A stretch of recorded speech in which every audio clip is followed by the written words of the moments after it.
Today she would be professional, composed, and absolutely not the walking disaster her roommate Sophia always teased her about being. She adjusted her borrowed blazer for the 10th time and took a deep breath. The gleaming 40-story building stretched toward the Seattle sky like a monument to success. Inside those walls worked Sebastian Stone, the tech billionaire whose company had revolutionized social media marketing. At 32, he was worth more than most small countries, and Emma desperately needed to work for him. Her student loans weren't going to pay themselves, and her marketing degree felt useless without experience. This assistant position at Stone Enterprises could change everything. She just had to not mess it up. The revolving door had other plans. Emma pushed too hard, got caught between the glass panels, and found herself spinning around 3 complete rotations before stumbling into the marble lobby like a dizzy tornado. Her portfolio scattered across the floor, papers flying everywhere, like confetti at a very sad party. "Oh no, oh no, oh no," she muttered, dropping to her knees to collect her scattered resume copies. A security guard approached, and Emma looked up with her most innocent smile. "I'm not drunk, I promise. Just gravitationally challenged." The guard chuckled and helped her gather the papers. "First day nerves?" "Interview nerves," Emma corrected, stuffing everything back into her folder. "For the assistant position." "I'm Emma Carter, and I'm supposed to meet with Mrs. Rodriguez from HR, 32nd floor," the guard said kindly. "Good luck." Emma made it to the elevator without further incident, which she considered a personal victory. The elevator was already occupied by a tall man in an expensive suit, speaking rapidly into his phone in what sounded like very intense business talk. "No. Canceled the Tokyo meeting," he said, his voice smooth but commanding. "Reschedule for next week. Get me those Morrison reports by 3. Emma tried to make herself invisible in the corner, clutching her folder and praying she wouldn't do anything embarrassing. The man was clearly important, probably some high-level executive who would judge her for existing in his space. Then the elevator lurched to a stop between floors. "You've got to be kidding me," the man muttered, ending his call. Emma's eyes widened in horror. "Oh no. This is bad. This is really bad. I'm supposed to be at my interview in 5 minutes. I cannot be late because I need this job more than I need oxygen. And if I don't get this job, I'll have to move back in with my parents, and my mom will make me help with her book club. And those ladies are terrifying." The man turned to look at her for the first time, and Emma felt her breath catch. He was gorgeous in that unfair way that made normal people question their life choices. Dark hair, perfectly styled, sharp jawline, and eyes the color of storm clouds. He was looking at her with a mixture of amusement and curiosity. "Breathe," he said simply. "Panic attacks don't help with stuck elevators, right? Breathing. I can do breathing." Emma took an exaggerated deep breath. "I'm Emma, by the way, Emma Carter. Professional disaster and aspiring assistant." "Professional? Disaster?" His mouth twitched, like he was fighting a smile. "It's a natural talent. This morning I managed to put salt in my coffee instead of sugar, wore 2 different shoes until my roommate pointed it out. And now I'm trapped in an elevator with someone who clearly has more money than my entire family tree." Emma gestured at his perfectly tailored suit. Now he definitely smiled. "How do you know I have money? The suit costs more than my rent. Your watch is Swiss, and probably costs more than my car. And you were casually rescheduling meetings in Tokyo like it's no big deal." Emma shrugged. "Also, you smell expensive." He laughed, a genuine sound that made Emma's stomach do weird flips. "I smell expensive? Like cedar and success?" she said without thinking, then immediately turned red. "I'm sorry, I have no filter when I'm nervous. My roommate says it's one of my most dangerous qualities."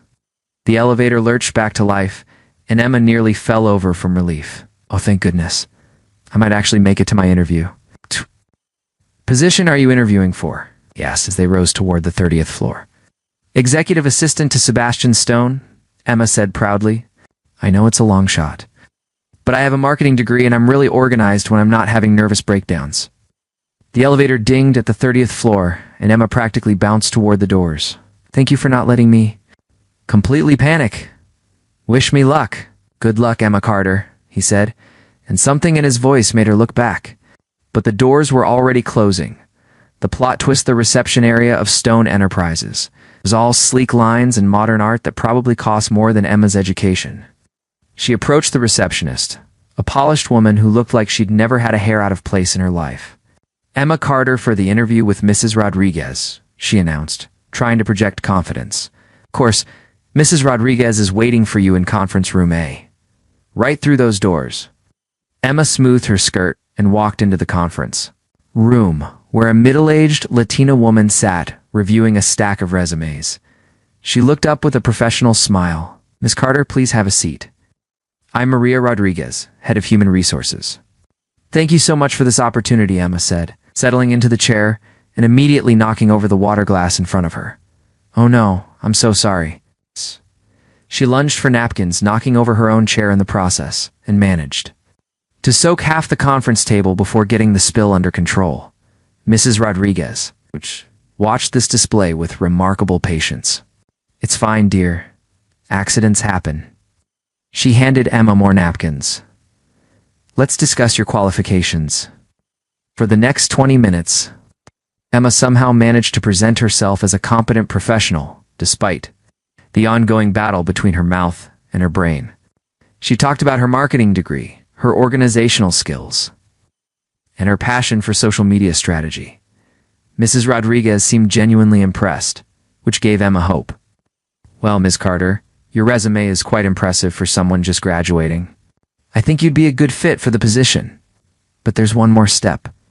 Mr. Stone likes to meet all potential assistants personally." Emma's heart leaped. "Really? When? Now? Actually?" "He's waiting in his office." Mrs. Rodriguez stood and led Emma down a hallway lined with floor-to-ceiling windows overlooking the city. They stopped at massive double doors with Sebastian Stone, CEO, engraved on a gold nameplate. Mrs. Rodriguez knocked and entered, Emma following behind. "Mr. Stone, this is Emma Carter, the candidate we discussed." Emma looked up and froze. Sitting behind the enormous mahogany desk was the man from the elevator. The gorgeous, expensive-smelling man she'd just spent 20 minutes telling about her disastrous life. Sebastian Stone was looking at her with that same amused expression, but now it made perfect sense. He'd known exactly who she was the entire time. "Miss Carter," he said, standing and extending his hand. "We meet again." Emma's mouth opened and closed like a fish. "You're Sebastian Stone?" "I am indeed." His handshake was firm and warm. "Thank you, Mrs. Rodriguez. I'll take it from here." When they were alone, Sebastian gestured for Emma to sit across from his desk. She perched on the edge of the chair like she might need to run at any moment. "So," he said, settling back in his chair. With that infuriating smile, professional disaster, and aspiring assistant. "Tell me about your qualifications." Emma's brain decided this was the perfect moment to shut down completely. "I'm really good with schedules, and I make excellent coffee, and I promise I don't always spill things just when I'm nervous, which is most of the time, but I'm working on it." "In your marketing background?" This was safer territory. Emma straightened and launched into her pitch about digital marketing trends, social media engagement strategies, and brand development. She forgot to be nervous as she talked about conversion rates and target demographics, her passion for the subject overriding her embarrassment. Sebastian listened intently, occasionally asking insightful questions that showed he was genuinely interested in her ideas. By the end of her impromptu presentation, Emma felt like she might actually have a chance. "Impressive," Sebastian said when she finished. "You clearly know your stuff." "Thank you," Emma said, then couldn't help adding, "I'm still mortified about the elevator incident, don't be. It was the most entertaining elevator ride I've had in years." He stood and walked around the desk, leaning against it casually. "I'm going to offer you the position, Emma." Her heart stopped. "Really? Really? But there's one condition." Emma's excitement deflated slightly. "What kind of condition?" Sebastian was quiet for a moment, seeming to consider his words carefully. "I need someone who can handle unconventional situations. Someone who can think on their feet and isn't afraid of a little chaos." "That definitely describes me," Emma said carefully. "What kind of unconventional situations? It's the kind that might require you to pretend to be my girlfriend?" Emma blinked. "I'm sorry, what?" "It's complicated," Sebastian said. running a hand through his hair for the first time since she'd met him, making him look less like a perfect CEO and more like a regular person with problems. My ex-girlfriend has been causing some difficulties, both personal and professional. Having someone in my life would simplify things. You want to hire me to be your fake girlfriend? Emma asked slowly. I want to hire you to be my assistant. The girlfriend part would be occasional and temporary. Think of it as advanced problem solving. Emma stared at him. This was insane. This was the kind of thing that happened in romance novels, not real life. She should say no. She should walk away from this crazy billionaire and his crazy proposition. But she really needed this job. Would I get benefits? She heard herself ask. Sebastian's smile was brilliant. Full benefits, plus a bonus for the additional duties. And this would be completely professional? Completely professional, he confirmed. Just two people solving a mutual problem. Emma looked around the luxurious office, thought about her student loans, and made the most impulsive decision of her life. Mr. Stone, she said, standing and extending her hand, you've got yourself a fake girlfriend? As they shook hands.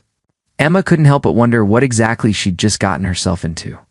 But looking at Sebastian's relieved smile, she thought it might just be the adventure she'd been waiting for her whole life. Even if it killed her first. 3 days after accepting the most ridiculous job offer in history, Emma stood in the marble lobby of Sebastian's penthouse building with 2 suitcases and a potted plant named Gerald. The doorman looked at her like she might be lost. I'm here to see Sebastian Stone, she announced, trying to sound like someone who belonged in a building where the lobby probably costs more than her hometown. Miss Carter, of course. Mr. Stone is expecting you. Penthouse level, the elevator ride to the top floor felt like ascending to another planet. When the doors opened directly into Sebastian's apartment, Emma's jaw dropped. Floor 2 ceiling windows showcased the entire Seattle skyline. The furniture looked like it belonged in a design magazine, all clean lines and expensive fabrics. Welcome to your temporary home, Sebastian said, appearing from what looked like a kitchen bigger than her entire apartment. This is insane, Emma breathed, setting Gerald down carefully. People actually live like this. Some people do. Sebastian picked up her suitcases like they weighed nothing. Come on, I'll show you to your room. He led her down a hallway lined with modern art too. A bedroom that was bigger than any place she'd ever lived. The bed was enormous, covered in soft gray linens, and the windows offered a breathtaking view of the harbor. This is just for show, right? Emma asked, suddenly feeling overwhelmed. Like I'm not actually moving in with you? Just until the charity gala next week, Sebastian said gently. My ex has been watching my building. She needs to see that I've moved on, right? The mysterious ex. Emma sat on the edge of the bed, which was ridiculously comfortable. Are you going to tell me about her, or do I have to guess? Sebastian leaned against the doorframe, his expression growing serious. Her name is Olivia Chen. We dated for 2 years, broke up 6 months ago. She's a fashion designer, beautiful, sophisticated, everything you'd expect a billionaire's girlfriend to be. And she's causing problems? How? She's been telling people we're getting back together, showing up at my business meetings, my social events. Last week she told a reporter from Forbes that we were discussing marriage. Sebastian rubbed his forehead like he had a headache. It's affecting my business relationships. Emma processed this information. So you need a fake girlfriend to make her back off. Exactly. You chose the girl who spilled water all over your conference room. Sebastian's smile returned. You're authentic, Emma. In my world, that's rarer than you might think. Ash. Of course, in being rich the next morning, Emma woke up in thread count she didn't know existed and found Sebastian in his kitchen, making coffee that smelled like it cost more per cup than her usual grocery budget. Good morning, fake girlfriend, he said, handing her a mug. Ready for rich people training? Is that a real thing? It is now. You have 3 days to turn you into someone who can convince high society that you belong with me. Of the coffee and nearly moaned, it was perfect. Seems like a pretty big challenge. Good thing I like challenges. The first lesson was walking in heels. Sebastian had somehow acquired a selection of designer shoes in her size, which was both impressive and slightly terrifying. Emma asked, strapping on a pair of black stilettos that probably cost more than her car. I have excellent observational skills, Sebastian said mysteriously. Now walk. Emma took 3 steps and immediately wobbled. These are weapons, not shoes. Imagine you're walking on a straight line, heel to toe. Keep your shoulders back. Easy. For you to say you're not wearing tiny torture devices? Sebastian watched her practice with the patience of a saint, occasionally offering tips or catching her when she nearly toppled over. By the end of the hour, she could make it across the living room without looking like a newborn giraffe. Better, he declared. Now let's work on small talk. I can make small talk. Rich people small talk. It's different. He was right. Emma learned that you couldn't just say you liked someone's dress. You had to know it was Valentino from the spring collection, and comment on the designer's use of color. You couldn't mention watching Netflix? You talked about the art gallery opening you attended last week? This is exhausting, Emma complained after an hour of practice conversations. How do you people have any energy left for actual personality? Of us don't, Sebastian said, and there was something sad in his voice that made Emma look at him more closely. Is that why you chose me? Because I have too much personality to hide, among other reasons? The way he said it made her stomach flutter. But before she could analyze that feeling, Sebastian was moving on to the next lesson: formal dining etiquette. There are rules for everything, he explained, setting an elaborate place setting on his dining table. Work from the outside in with the silverware. Never put your elbows on the table. Small bites. Chew with your mouth closed. I'm 24, not 4, Emma protested. I know how to eat. You know how to eat. You don't know how to dine. Adith was right again, annoyingly. There were rules for everything from how to hold a wine glass to which direction to pass the salt.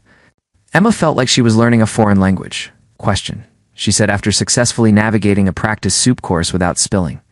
What happens if I mess up at this gala? I catastrophically mess up? You won't. What if I do? Sebastian set down his fork and looked at her seriously. Then we'll handle it together. That's what partners do. The word partners sent another flutter through Emma's chest. This was supposed to be fake, professional, temporary, but she needed to remember that. The gala preparation, the night of the charity gala, arrived faster than Emma would have liked.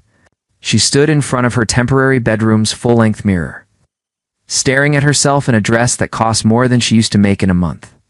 The gown was midnight blue, fitted through the bodice and flowing to the floor. Sebastian had chosen it, claiming it would bring out her eyes. Looking at herself now, Emma had to admit he had good taste. Her hair was swept up in an elegant chignon, courtesy of a stylist Sebastian had hired. Professional makeup made her eyes look mysterious and her lips perfect. She looked like someone who belonged on Sebastian's arm. She just didn't feel like it. Emma, Sebastian knocked on her door. Ready? She opened the door and watched his eyes widen. For a moment, he didn't say anything, just looked at her like he was seeing her for the first time. He started, then seemed to lose his words. Like a fake girlfriend, she supplied. Like the most beautiful woman I've ever seen, he said softly, and the way he said it made Emma's heart skip. Sebastian looked incredible in his black tuxedo, like he'd stepped out of a magazine. His hair was perfectly styled, his jaw clean-shaven, and when he offered her his arm, Emma felt like Cinderella heading to the ball. The gala was being held at the Four Seasons, and the ballroom was transformed into something from a fairy tale. Crystal chandeliers cast warm light over tables draped in white linens and decorated with towering floral arrangements. Everyone was dressed to the nines, jewels sparkling in conversation flowing with champagne. Remember, Sebastian murmured as they entered. We're madly in love. Right, madly in love. Emma plastered on her brightest smile. How hard can it be? The performance begins for the first hour. Everything went perfectly. It charmed Sebastian's business associates with her genuine interest in their work. She remembered the small talk lessons and managed to navigate conversations about art and travel without embarrassing herself. Sebastian kept his hand on her back or her arm, playing the attentive boyfriend perfectly. When he introduced her to people, there was pride in his voice that didn't feel entirely fake. You're a natural at this, he whispered during a brief moment alone. I'm just being myself, Emma replied. Turns out rich people like it when you actually listen to them. Most people in this room haven't had a genuine conversation in years. Emma was about to respond when a voice cut through the crowd like a knife. Sebastian, darling? They both turned to see a woman approaching, and Emma knew immediately this. Had to be Olivia Chen. She was tall and willowy, with perfect black hair and cheekbones that could cut glass. Her red dress probably cost more than Emma's college tuition, and she moved with the confidence of someone who had never doubted her place in the world. "Olivia," Sebastian said, his voice carefully neutral. "I wasn't expecting to see you here." "Of course you were, darling. I never missed the Children's Hospital benefit." Olivia's smile was sharp as she looked at Emma. "And you must be the assistant I've been hearing about." "Girlfriend," Sebastian corrected firmly, pulling Emma closer. "Olivia, this is Emma Carter." "Charmed, I'm sure," Olivia said, but her tone suggested she was anything but. Sebastian has such interesting taste in his projects. Emma felt her temper flare, but Sebastian's warning squeeze on her hand reminded her to stay in character. "It's nice to meet you, Olivia. Sebastian has told me so much about you. Has he?" Olivia's eyebrows rose. "How fascinating. I hope it was all flattering." "He mentioned you're a fashion designer," Emma continued sweetly. "That must be so fulfilling, creating beautiful things." "It is. Although I imagine you wouldn't understand the artistic process being in such a practical profession." The insult was delivered with a smile, but it hit its mark. Emma felt her cheeks burn, but before she could respond, Sebastian stepped in.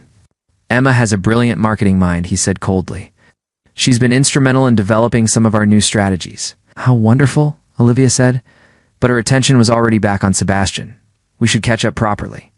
Perhaps dinner this week? Just the two of us, for old time's sake." "I'm afraid I'm busy," Sebastian replied.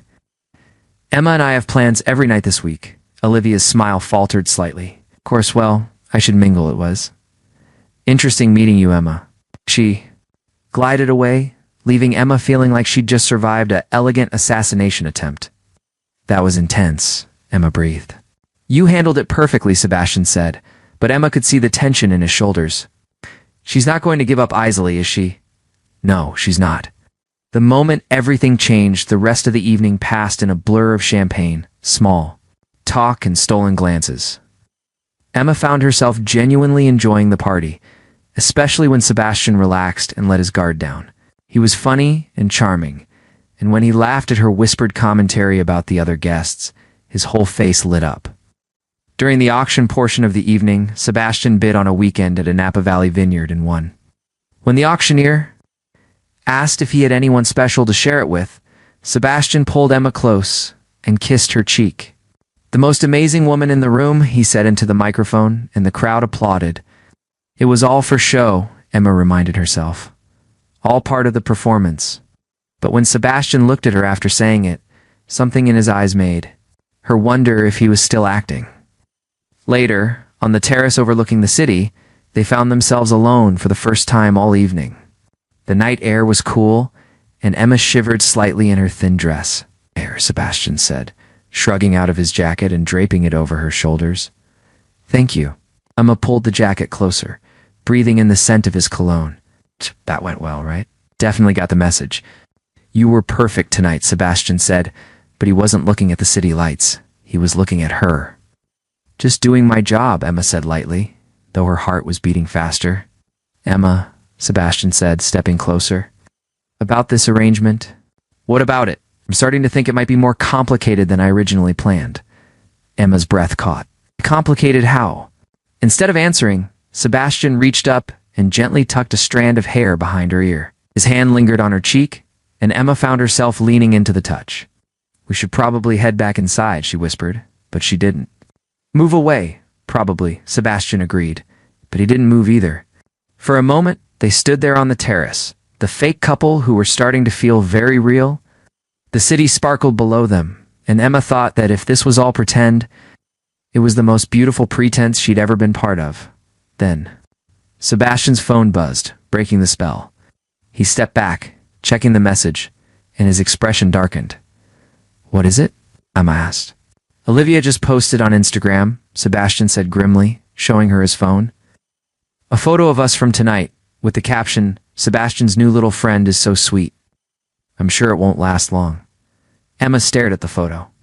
It was actually a beautiful shot of her and Sebastian dancing, but Olivia's caption made it feel dirty somehow. "She's declaring war," Emma said. "She's declaring war," Sebastian agreed. "The question is, Are you ready to fight back? Emma looked at the photo again, then at Sebastian's determined expression. She thought about Olivia's condescending smile, her casual cruelty, her assumption that Emma wasn't good enough for this world. Bring it on, Emma said, and meant it. As they walked back into the ballroom together, Emma realized that somewhere between the elevator disaster and the gala performance, this had stopped being just a job. She was invested now in Sebastian and in proving that she belonged here. The fake relationship was about to get very real, and Emma couldn't wait to see what happened next. Emma woke up the next morning to the sound of Sebastian's voice raised in anger, which was alarming because in the week she'd known him, she'd never heard him lose his composure. She padded to the kitchen in her pajamas and found him pacing while talking on his phone. What do you mean 3 clients pulled out overnight? He was saying. That's impossible. Emma poured herself coffee and waited, watching Sebastian's face grow darker with each passing minute. Find out who's spreading these rumors and shut it down, he said finally, ending the call. Bad news? Emma asked gently. Sebastian ran both hands through his hair, destroying its usual perfect styling. Someone's been telling our clients that Stone Enterprises is financially unstable. 3 major accounts canceled their contracts this morning. It's terrible. Do you know who would do something like that? Sebastian's laugh was bitter. I have a pretty good idea. As if summoned by their conversation, Sebastian's phone rang, glanced at the caller ID, and his jaw tightened. Olivia, he said, putting the call on speaker. Sebastian, darling. Olivia's voice filled the kitchen like expensive perfume. I heard about your little business troubles. Such a shame when rumors get started. Did you call to gloat, or is there a point to this conversation? I called to offer a solution. You know, I have connections throughout the industry. One word from me, and these unfortunate misunderstandings could be cleared up. Emma watched Sebastian's knuckles whiten as he gripped the phone. What do you want, Olivia? Just dinner, tonight. Alone. We have so much to catch up on. And if I refuse? Well, you know how gossip spreads? Sometimes these business rumors take on a life of their own. The threat was clear, and Emma felt rage building in her chest. This woman was trying to destroy Sebastian's company to force him back to her. Fine, Sebastian said through gritted teeth. One dinner. But this ends it, Olivia. Whatever game you're playing stops tonight. Of course, darling, I'll text you the address. After she hung up, Sebastian slumped against the counter looking defeated. You can't go, Emma said immediately. I have to. She's got me cornered. She's manipulating you. This is exactly what she wants, Emma. I could lose everything. My company, my employees' jobs. Sebastian shook his head. I built Stone Enterprises from nothing. Can't watch it crumble because I was too proud to have dinner with my ex-girlfriend. Emma stared at him, her mind racing. There had to be another way. There was always another way. What if we fought back? She said suddenly. What do you mean? I mean, what if we beat her at her own game? You said you needed someone who could handle unconventional situations, right? Sebastian looked intrigued despite his stress. What are you thinking? Emma's master plan 6 hours later. Emma stood in Sebastian's office surrounded by laptops, notepads, and enough coffee to fuel a small army. She'd spent the day researching, strategizing, and calling in every favor she could think of. Ow. She said, turning to face Sebastian and James Mitchell, his business partner, who'd arrived an hour ago looking skeptical about letting the new assistant handle a corporate crisis.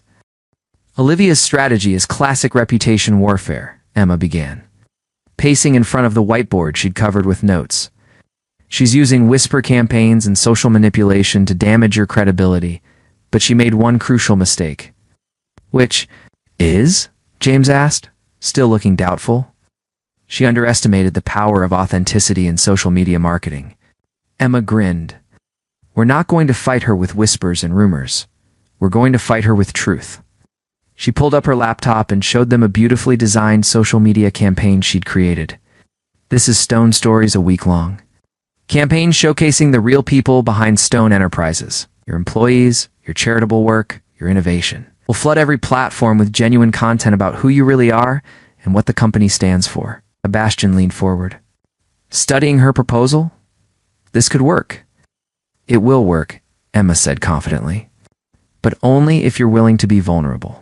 Really vulnerable. No corporate speak, no polished PR responses, It's just you being human. James frowned. That's a huge risk. It backfires. It won't backfire, Emma interrupted. People are hungry for authenticity, especially in the corporate world. They want to connect with real people, not perfect facades. Sebastian was quiet for a long moment, scrolling through Emma's detailed plans. Finally, he looked up at her with something like awe in his eyes. This is brilliant, he said softly. How did you put this together so fast? Emma felt her cheeks warm.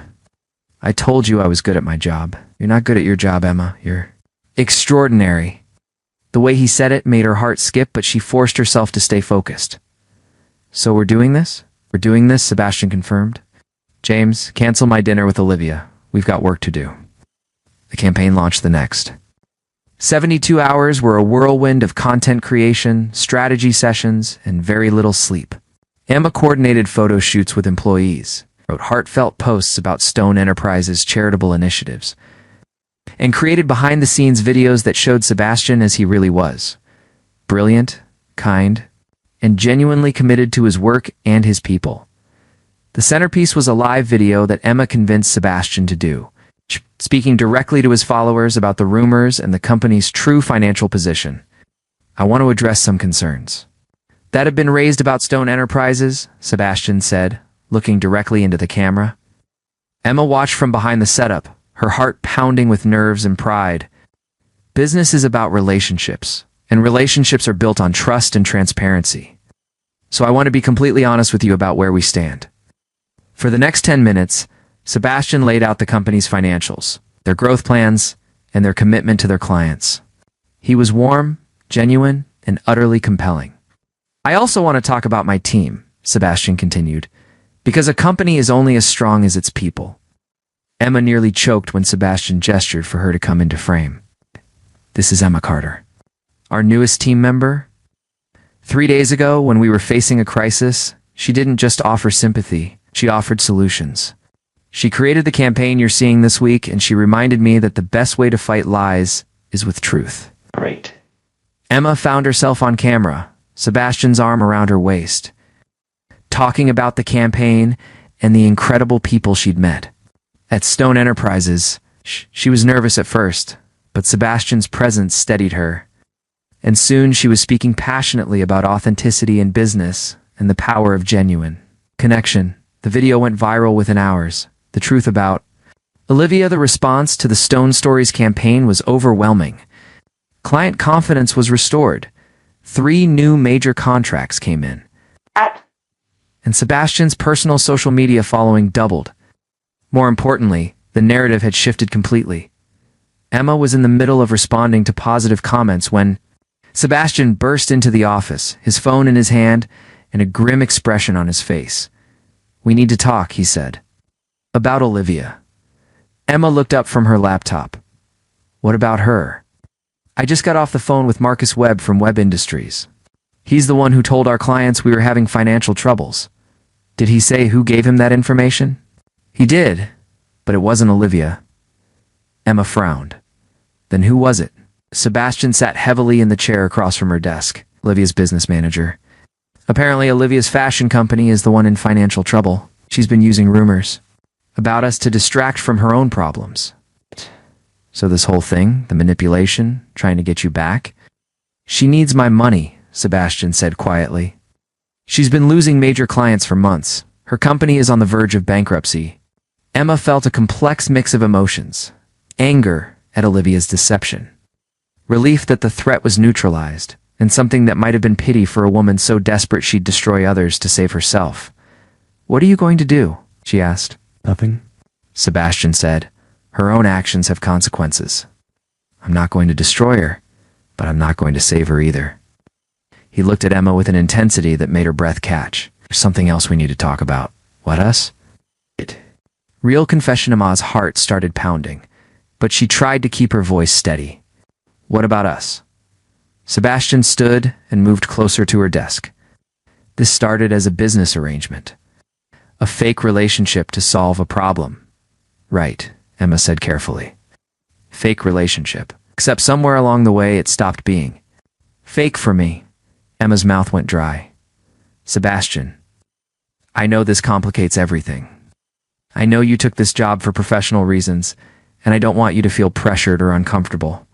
I don't, Emma said quickly. Feel pressured, I mean? No, Emma stood, moving around the desk until she was standing right in front of him. The truth is, it stopped being fake for me too. I just didn't think you felt the same way, Sebastian's smile was soft and relieved. Really? Really? I mean, you're brilliant and successful and gorgeous. I'm the girl who got stuck in a revolving door on her way to a job interview. No, the girl who saved my company, Sebastian said, reaching up to cup her face in his hands. You're the girl who saw through all my carefully constructed walls and decided I was worth fighting for.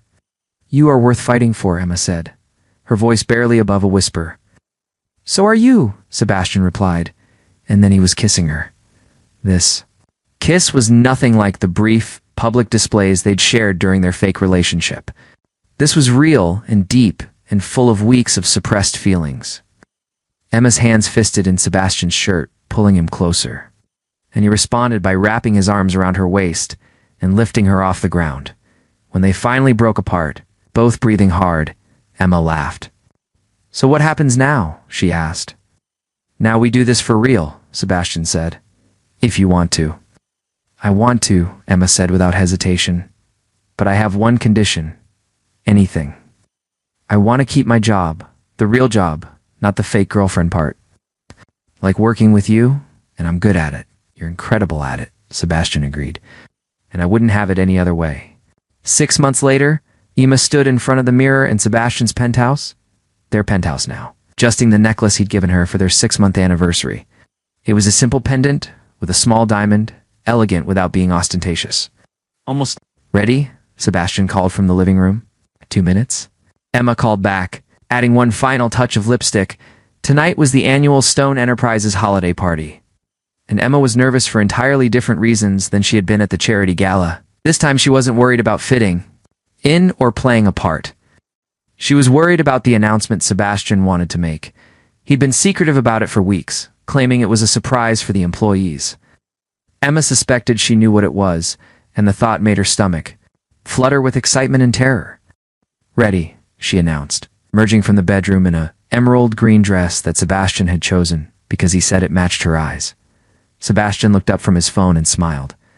The same smile that had been making her heart skip for months. Now, beautiful, he said, standing to kiss her cheek. Are you nervous? Should I be? Maybe a little? At the party, held in the same hotel ballroom, where they'd had their first fake public appearance, Emma mingled with the employees who'd become like family to her. The Stone Stories campaign had been so successful that it had become a regular feature of the company's marketing strategy. And Emma had been promoted to Director of Brand Engagement. As the evening wound down, Sebastian took the microphone for his traditional year-end speech.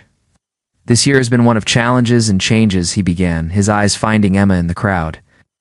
We faced a crisis that could have destroyed us, but instead, it made us stronger. It reminded us of who we are and what we stand for. Emma felt tears prick her eyes as Sebastian talked about the team, the company's growth, and their plans for the future. But the most important change this year has been personal, Sebastian continued, and Emma's heart stopped. 6 months ago, I hired an assistant who turned my life upside down in the best possible way. He gestured for Emma to join him on the small stage, and she made her way forward on shaking legs. Emma Carter came into my life like a hurricane, Sebastian said, taking her hand.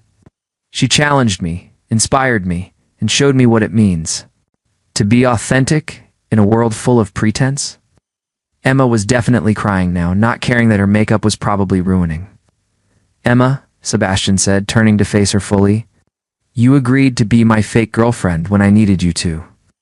Now I'm hoping you'll agree to be my real wife. He dropped to one knee, pulling a ring box from his pocket, and Emma gasped. The ring was perfect, a classic solitaire that caught the light beautifully. Will you marry me? Sebastian asked, his voice full of love and hope. Emma looked down at the man who'd started as her boss, become her fake boyfriend, and ended up being the love of her life. Around them, the entire Stone Enterprises team was cheering and applauding, but Emma only had eyes for Sebastian, as she said, her voice strong despite her tears. Yes, of course, yes. Sebastian slipped the ring onto her finger and stood to kiss her. Emma thought that sometimes the most beautiful love stories started with the most ridiculous circumstances, as their friends and colleagues celebrated around them. Emma pulled back from Sebastian's kiss, just enough to whisper in his ear, "Ow!" "So what happens after happily ever after?" Sebastian's smile was brilliant. "We figure it out together. It's just like everything else." And as Emma looked at her engagement ring sparkling in the ballroom lights, she knew that whatever came next, it would be the greatest adventure of her life. Epilogue 1 year later, Ma Stone. She still wasn't used to her new name, saddened her. Office at Stone Enterprises, reviewing the latest Stone Stories campaign. Through her window, she could see Seattle's skyline, and on her desk was a photo from her wedding day, her and Sebastian laughing as she nearly tripped walking down the aisle. Some things never changed. Her phone buzzed with a text from Sebastian. "Lunch in 5 minutes? I have news." Emma grinned, saving her work and heading to Sebastian's office. She found him pacing excitedly, which usually meant either very good news or very bad news. "Good news or bad news?" she asked, settling into her usual chair. "The best news," Sebastian said, his eyes bright with excitement. "We just got a call from the New York Times. They want to do a feature story on Stone Enterprises and our marketing innovations." "That's amazing." Emma jumped up to hug him.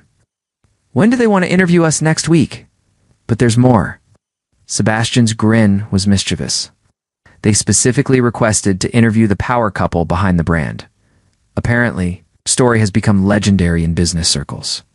Emma groaned. "We're never going to live down the elevator incident, are we?" "Never," Sebastian confirmed, kissing her forehead. "But I wouldn't change a single moment of it. Not even the part where I spilled water all over your conference table, especially. Not that part. That's when I knew you were special." Emma laughed, settling back into her husband's arms. Outside, Seattle sparkled in the afternoon sun, and inside, phones were ringing with new business opportunities.